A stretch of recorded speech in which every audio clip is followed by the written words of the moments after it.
India TV YouTube channel को subscribe करें और बेल आइकन दबाएं। एग्जिट पोल वीआईपी सीटों को लेकर क्या कह रहा है, ये हम आपको बता रहे हैं। 5 फेज में वीआईपी सीट पर क्या हाल है, हमने आपको बताया। बात करते हैं छठे फेज की वीआईपी सीटों की। छठे फेज की सबसे चर्चित सीट है कृष्णानगर उत्तर।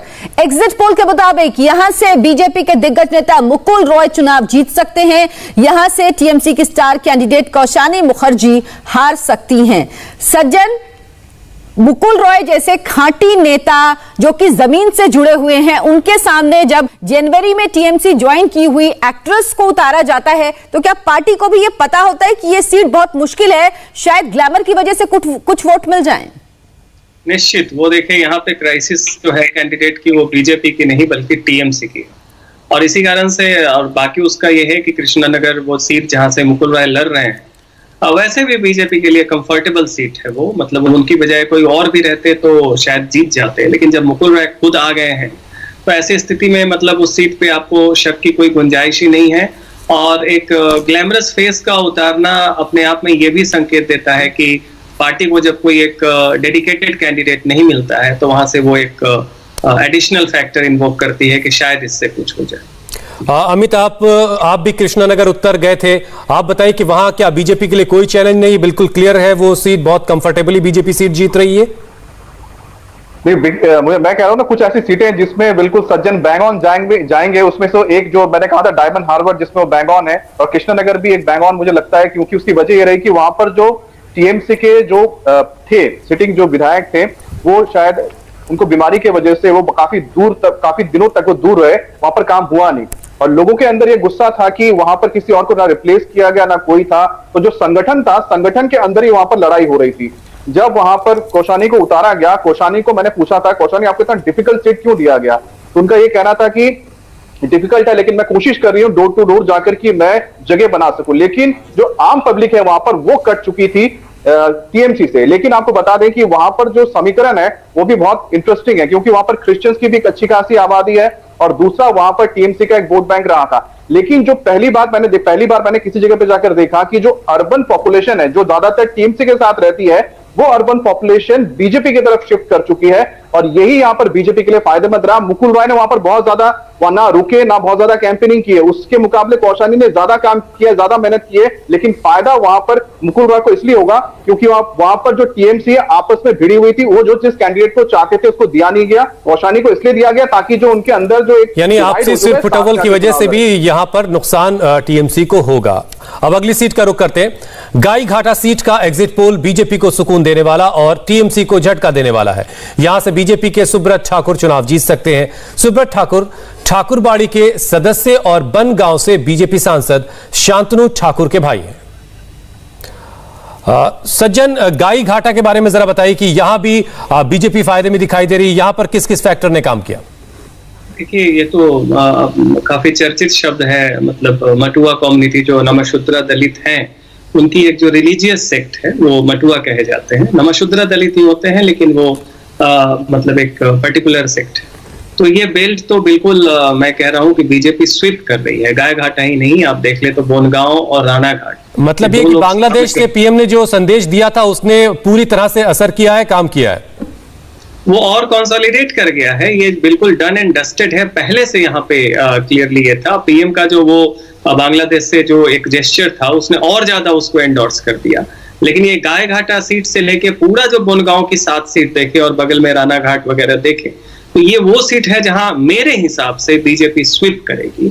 और उस कारण से गाय घाटा तो बिल्कुल मटुआ जो कम्युनिटी है, जो नमशूद्रा दलित के, उनका तो वो केंद्र है, एक रिलीजियस फैमिली भी वहां पे है। ठीक है, तो मनीष आप इस इलाके में खुद भी गए थे, आप एग्री करते हैं सज्जन से या फिर आपकी ओपिनियन कुछ और है? नहीं, बिल्कुल सज्जन की बात से मैं पूरी तरीके से सहमत हूँ। मटुआ समाज पे निगाहें बीजेपी बहुत लंबे समय से टिकाए हुए। मटुआ समाज का डेडिकेशन भी इस बार देखने को हमको मिला है कि वो एक तरफा कहीं ना कहीं बीजेपी को लेकर पूरा मानस बना चुकी है। अब बात करेंगे बीजापुर सीट की, जहां से बीजेपी जीत सकती है। एग्जिट पोल के मुताबिक बीजेपी के शुभ्रांशु रॉय चुनाव यहां से जीत सकते हैं। शुभ्रांशु रॉय बीजेपी के दिग्गज नेता मुकुल रॉय के बेटे हैं। टीएमसी के सुबोध अधिकारी यहां से हार सकते हैं। सज्जन, यहां पर क्या वजह है? क्या मुकुल रॉय का प्रभाव भी यहां पर है? इस वजह से शुभ्रांशु रॉय के लिए यह सीट आपको लगता है कि तय है? देखिए, ये जो सीट है ये बीजपुर वाली, उसमें ये है कि थोड़ी बीजेपी के जो कैडर या जो बाकी प्रार्थी थे जिनको लग रहा था उन्हें मिलना चाहिए था, थोड़ी नाराजगी थी।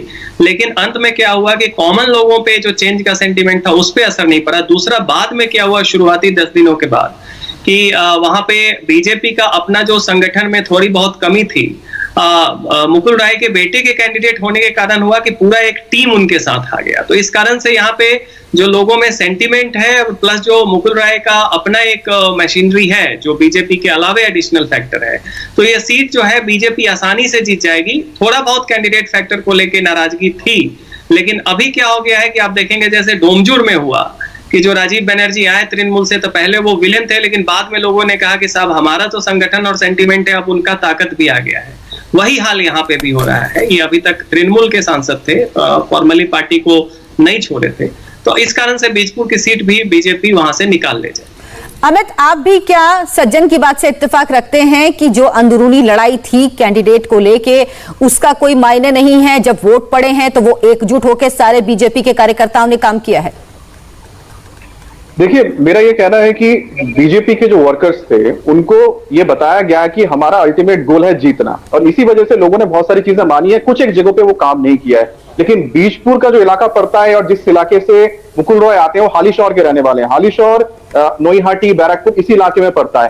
तो ये हम नहीं कह सकते कि बीजपुर मुकुल रॉय का इलाका नहीं है। और दूसरी बात यह कि बीजपुर के साथ ही पड़ता है जगतदल, ये जो इलाके हैं यहाँ से अर्जुन सिंह आते हैं। अर्जुन सिंह पहले टीएमसी में थे, मुकुल रॉय भी टीएमसी में थे। मुकुल रॉय पहले आए, बाद में अर्जुन सिंह आए। तो इस इलाके में जो एक पिछले 2019 से जो लगातार बदलाव हुए हैं उसमें कई जो टीएमसी के बड़े नेता हुए टूट के बीजेपी में शामिल हो गए। तो वैसे में यहाँ पर बीजेपी के लिए बहुत ज्यादा इशू नहीं होना चाहिए, क्योंकि चाहे वो बैरकपुर हो, नोईहाटी हो, खौरदा हो, यहाँ से लेके जो पूरा का पूरा जो बेल्ट पड़ता है, बैरकपुर जो लोकसभा क्षेत्र है जिसमें अर्जुन सिंह है, यहाँ पर जो बीजेपी में लोग आ गए हैं, टीएमसी तो लोग टूट के आए हैं, हिंदी भाषी लोग इस इलाके में अच्छे खासे हैं, वो भी बीजेपी की तरफ गए हैं। तो ये जो बीजेपी के लिए बहुत ही फ्रूटफुल। चलिए इंतजार करते हैं कि ये सीट आने, अभी तो हमें एग्जिट पोल के अनुमान बता रहे हैं, लेकिन नतीजे क्या कहेंगे उसके लिए थोड़ा इंतजार कर लेते हैं। अब बात भाटपाड़ा सीट की कर लेते हैं। भाटपाड़ा का एग्जिट पोल आपको दिखाते हैं। यहां से बीजेपी चुनाव जीत सकती है। यहां से भी बीजेपी के लिए अच्छी खबर है। बीजेपी के पवन सिंह भाटपाड़ा चुनाव जीत सकते हैं। पवन बीजेपी सांसद अर्जुन सिंह के बेटे हैं। यहां से टीएमसी के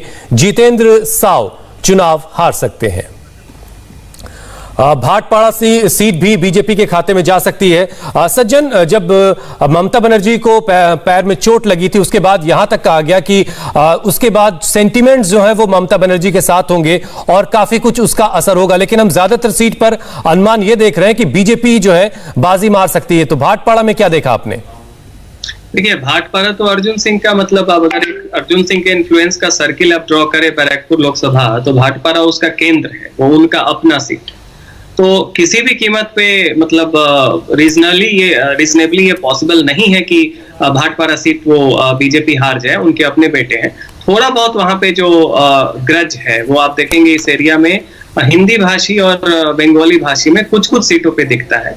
किंतु भाटपाड़ा सीट में क्या है कि ओवरऑल जो एक सेंटीमेंट है वो अर्जुन सिंह के पक्ष में है। टीएमसी के जो कैंडिडेट है वो काफी कमजोर, मतलब कि बैकग्राउंड से आते हैं, काफी हम्बल बैकग्राउंड से आते हैं। तो इसका मीडिया ऑप्टिक्स में तो काफी कुछ चर्चा हुआ। तो कह सकते हैं कि अर्जुन सिंह का प्रभाव यहां पर है और वो नजर भी आ रहा है और इसका फायदा भी मिल रहा है।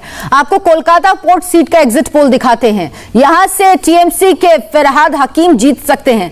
फरहाद हकीम टीएमसी के ताकतवर नेता और सीएम ममता बनर्जी के बेहद करीबी हैं। ऐसे में यहां से बीजेपी के अवध किशोर गुप्ता हार सकते हैं। मनीष हमारे साथ हैं। मनीष, ये इसमें कुछ भी नया नहीं या कुछ आश्चर्य नहीं है, ये लगभग तय लग रहा था शुरू से कि फरहाद हकीम ही यहां से जीतेंगे। देखिए, फिरहाद हाकिम बेहद ही पॉपुलर लीडर हैं, कोलकाता के मेयर रह चुके हैं। और आपको याद हो, जिस वक्त ममता बनर्जी ने सबसे पहले केंद्र सरकार की नीतियों के खिलाफ, बढ़ती महंगाई के खिलाफ जब रोड शो निकाला था, तो फिरहाद हाकिम ही थे जिनकी गाड़ी के पीछे ममता बनर्जी बैठी हुई थी जब वो रोड शो कर रहे थे। बहुत पॉपुलर नेता है, हालांकि अपने बयानों से कई बार सुर्खियों में रहे हैं फिरहाद हाकिम। कई बार इन्होंने बयानबाजियाँ की हैं, बीजेपी के लिए भी तमाम बातें इन्होंने कही हैं। तो कुल मिला के मैं इस इलाके में इनकी पकड़ अच्छे तरीके से मानता हूँ, तमाम लोगों से बातचीत की है।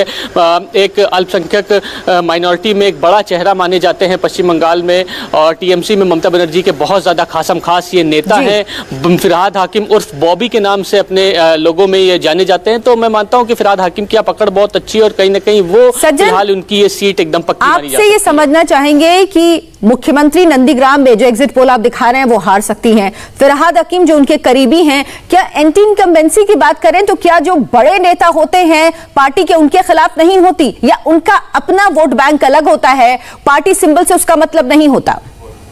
नहीं, देखिए, ये अलग अलग समीकरण होता है। सबसे जो मूल चीज है वो एक तो ये है कि डेमोग्राफी क्या है और सेंटीमेंट क्या है। नंदीग्राम में जो ममता बनर्जी हमें लग रहा है कि मुश्किल में है, कारण ये है कि एक तो सेंटीमेंट इन जनरल उनके अगेंस्ट में 2016 वाली ममता बनर्जी 2021 की ममता बनर्जी नहीं है। इसलिए ये सोचना कि महिलाओं का उनके साथ अलग से जुड़ाव है और वो एक कैरिज्मेटिक लीडर है, रातों रात कुछ करिश्मा कर सकती हैं, ये सब बातें थी 2016 में उन्होंने सीपीएम और कांग्रेस के अगेंस्ट में दिखाया था। 21 दूसरा है। बाकी जो फिरहाद हकीम हो या बाकी हो, ये इसलिए भी जीत रहे हैं कि देखिए, इनका अपना एक व्यक्तिगत छवि अक्रॉस द कम्युनिटी अच्छा है। दुर्गा पूजा के पंडाल वगैरह सब में जो होता आयोजन होता है उसमें काफी सक्रिय रहते हैं। और दूसरा, कोलकाता पोर्ट में माइनॉरिटी वोट एक बहुत बड़ा मतलब की प्रेजेंस है, जो कि इस बार टीएमसी के साथ। चलिए, राजनीतिक दलों का इम्तिहान है सज्जन, तो एक इम्तिहान आपका भी है। 2 तारीख को आप कितने करीब कितने दूर साबित होंगे, ये सब कुछ साफ हो जाएगा। बहुत बहुत शुक्रिया सज्जन हमारे साथ जुड़ने के लिए। मनीष, अमित पालित और पवन, आपका भी बहुत बहुत शुक्रिया चर्चा में हिस्सा लेने के लिए, हमारे साथ जुड़ने के लिए। 8वें फेज की वीवीआईपी सीट का एग्जिट पोल अभी बाकी है, वो आपको दिखाएंगे ब्रेक के बाद। 8वें फेज की वीआईपी सीट का एग्जिट पोल भी आपको बता देते हैं। मानिकतला सीट से बीजेपी जीत सकती है, यहां से बीजेपी के कल्याण चौबे चुनाव जीत सकते हैं, जबकि टीएमसी उम्मीदवार और ममता सरकार में मंत्री साधना पांडे को यहां से हार का सामना करना पड़ सकता है। और अभी एक ब्रेक के लिए रुकेंगे, ब्रेक के बाद देखिए कोरोना की ऑल इंडिया रिपोर्ट।